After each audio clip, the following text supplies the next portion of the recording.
Şimdi bozkırlara gideceğiz. İnsana sonsuzluk hissi veren bozkırlara, yaz aylarında koyu yeşile bürünen düzlüklere, ucu bucağı görünmeyen otlaklara. Günümüzde Moğolistan'ın orta batı kesimlerine hakim bu coğrafya bir zamanlar kadim Türk boylarının yaşam alanıydı.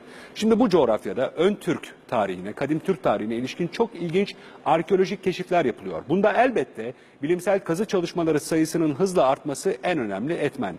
Bu kazılar sayesinde Türklerin az bilinen dönemlerine ait olağanüstü ezber bozan buluntulara, keşiflere ulaşılıyor. Son olarak ortaya çıkarılan bir yapı topluluğu Türklere ait ilk tapınım alanlarından, bir ibadet merkezinden biri olabilir.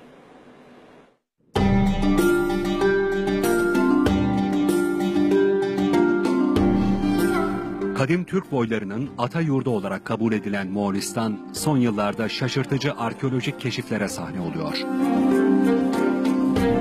Bu alandaki son dikkat çekici örnek başkent Ulanbator'un 450 kilometre batısındaki Şibet Ulan bölgesinde yer alan antik mezar külliyesi ya da tapınak alanı.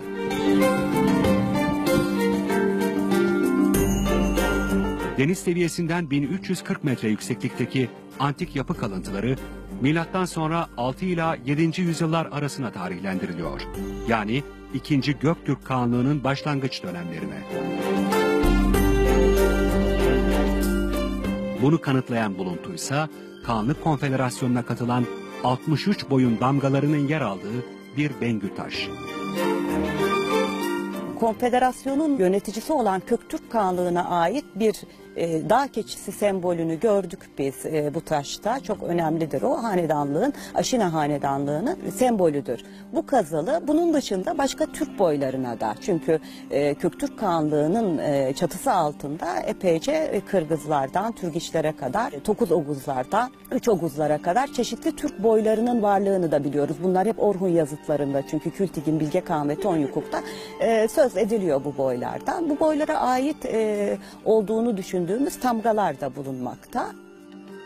Şibet Ulan'daki antik yapı topluluğunun gün ışığına çıkarılmasını sağlayan kuruluş, merkezi Kazakistan'ın başkenti Astana'da bulunan Uluslararası Türk Akademisi.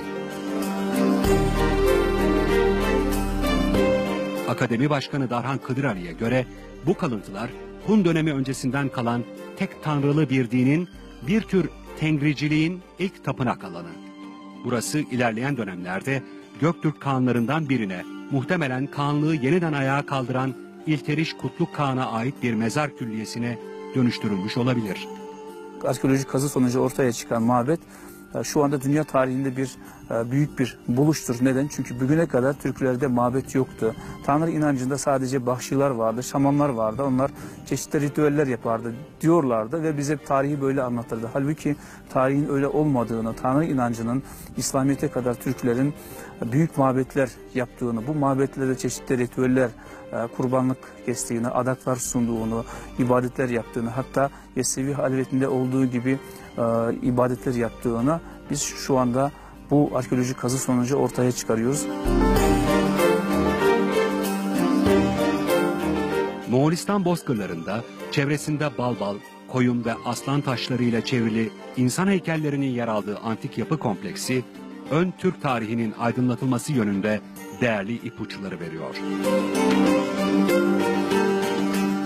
Şibet Ulan arkeolojik alanındaki kazılar devam ettiği sürece Türklerin tarihi kadar dinler tarihinin de yeniden ele alınmasına neden olacak buluntular gün ışığına çıkabilir.